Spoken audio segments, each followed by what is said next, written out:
दोस्तों 1930 की दिहाई में अमेरिका के शहरी दो भाई रिचर्ड और म्यूरिक ने $5000 का कर्ज लिया और मैकडोनल्ड की शुरुआत की। दोस्तों असल में इनका रेस्टोरेंट कैलिफोर्निया के शहर मोनरोविया में था और तब रेस्टोरेंट का नाम एयरड्रोम रखा गया था।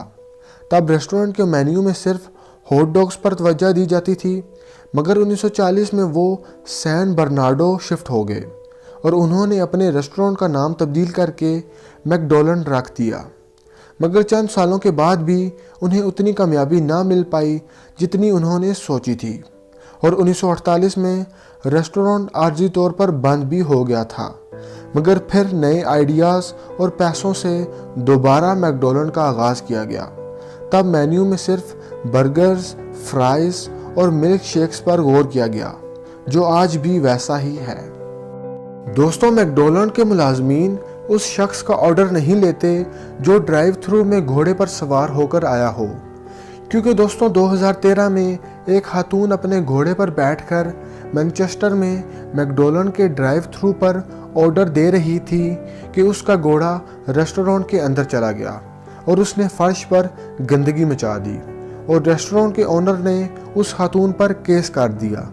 बहरहाल उस खातून को भारी जुर्माना अदा करना पड़ा और तब से अब तक मैकडोनल्ड ने अपनी एक जारी करदा रिपोर्ट में कहा है कि वो पैदल चलने वालों, साइकिल और घुड़सवारों को फूड सर्व नहीं करेंगे। दोस्तों मैकडोनल्ड चाइना और जापान में दिन के वक्त अपने कस्टमर्स के लिए बहुत मसरूफ़ रहता है, मगर रात के वक्त मैकडोनल्ड बेघर लोगों के लिए हॉस्टल बन जाता है और ख़ास तौर पर ये हांगकांग में बहुत मशहूर है।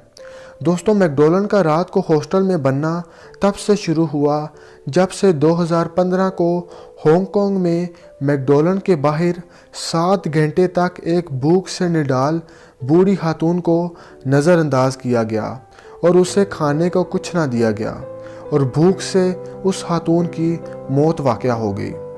हांगकांग में मैकडोनल्ड में रात को सोने वाले हजरात को मैक रेफ्यूजीज कहा जाता है। दोस्तों बिल गेट्स के पास मैकडोनल्ड्स का गोल्डन कार्ड मौजूद है, जिससे वो उम्र भर मैकडोनल्ड से कुछ भी फ्री ले सकते हैं और वो भी दुनिया भर की किसी भी मैकडोनल्ड फ्रेंचाइज से। इसके अलावा वॉरेन बफेट के पास भी गोल्डन कार्ड मौजूद है, मगर वो कार्ड सिर्फ चंद स्टेट्स या शहरों तक महदूद है। दोस्तों 1961 में मैकडोनल्ड्स के सीईओ फ्रेड टर्नर ने हैमबर्गर यूनिवर्सिटी का आगाज़ किया।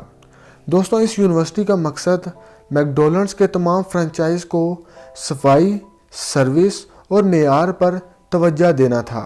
1960 की दिहाई में मैकडोनल्ड्स के तमाम मुलाजमीन पर यह लाजिम हो गया था कि वो हैमबर्गर यूनिवर्सिटी से डिप्लोमा हासिल करें और एक अंदाजे के मुताबिक इस कानून के तहत तकरीबन 80,000 से ज़ायद लोगों ने हैमबर्गरोलॉजी में बैचलर्स की डिग्री हासिल की थी।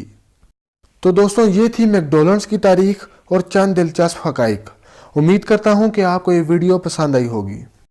तो दोस्तों अगर आपको ये वीडियो पसंद आई हो तो लाइक करें, वीडियो को अपने दोस्तों के साथ शेयर करें और चैनल को सब्सक्राइब करना मत भूलें, ताकि आपको हमारी आने वाली लेटेस्ट वीडियोज़ मिलती रहें सबसे पहले।